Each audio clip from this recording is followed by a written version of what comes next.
Hey, Ryan J. Pitts from Ryan J. Pitts Presents.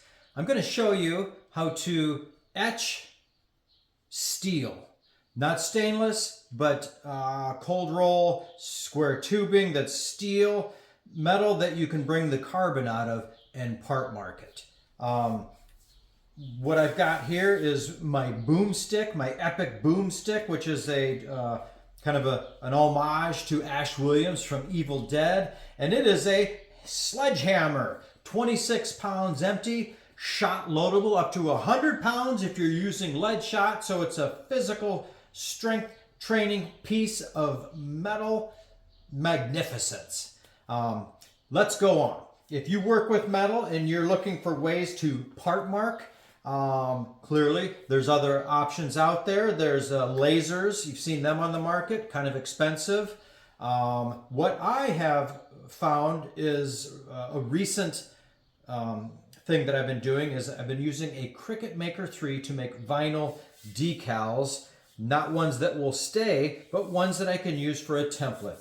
So I'm going to show you by doing this one I already have on here. What I've got is, it says, "This is my boomstick."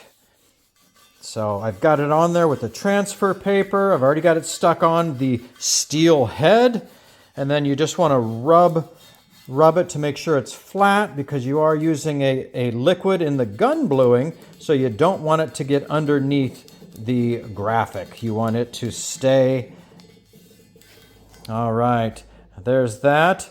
I will peel it off.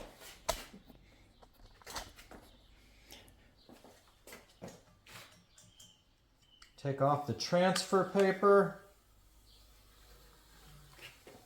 Easy, easy, easy.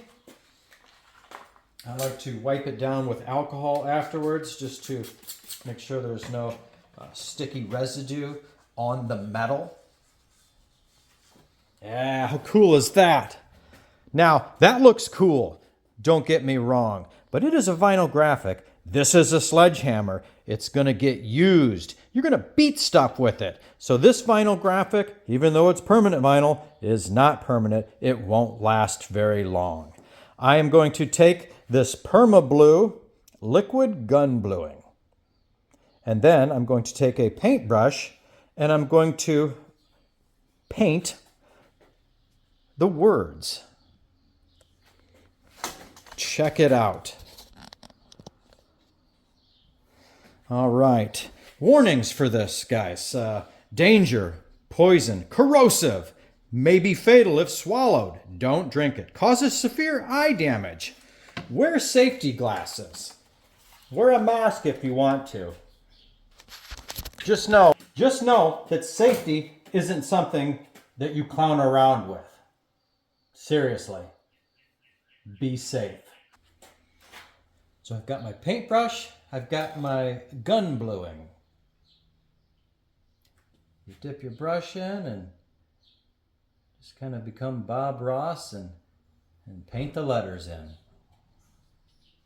And you can see how the steel reacts immediately to the bluing. It's pretty awesome. Again, do this in fresh air. I wouldn't do it inside. Wear glasses so it doesn't splash on you. I'm not, but I'm also 52 and I've only got a good probably 50 or 60 years left, so I can live a little more reckless than any of you young people who may want to try this.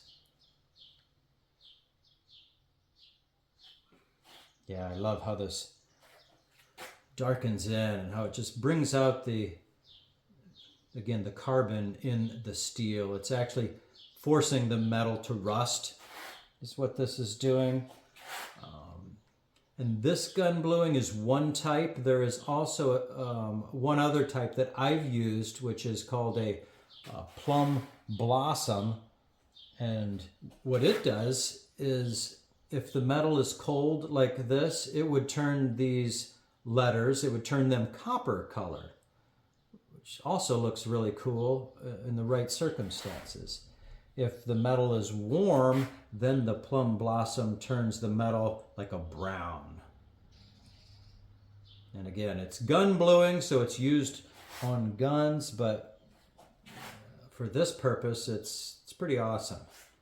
Pretty economical, pretty cheap. The only thing is just time. Time in making the decal, time in weeding it out. But yeah, I'm pretty sure, I think my Cricut Maker 3 was, $300 or something.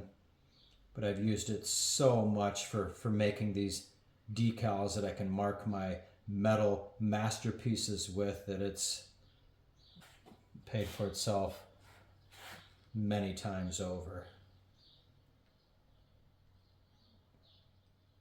And making metal signs too I've made some of those. I did some artwork that I had displayed at our local library, and I made a sign for each piece that I had, and wrote all the words out, and then printed out the vinyl graphic, and then weeded out all these small letters. And man, it was a super tedious process, but again, in the name of art, time makes things look better, time spent. All right, you can leave the bluing on it for a minute or two. It gets a little bit darker the longer you leave it. If you leave it too long, then it will actually start to show like a decoloration or a more rust look. I like it just doing it enough so it almost looks black. And so I'm going to start wiping, and you just use regular water, and it neutralizes the gun bluing, so it stops the process of rusting basically. And then I will spray some denatured alcohol on it just to kind of clean it up. And then the fun part is peeling it off. I like to start with all the little pieces that are internal that won't come off on the big sheet.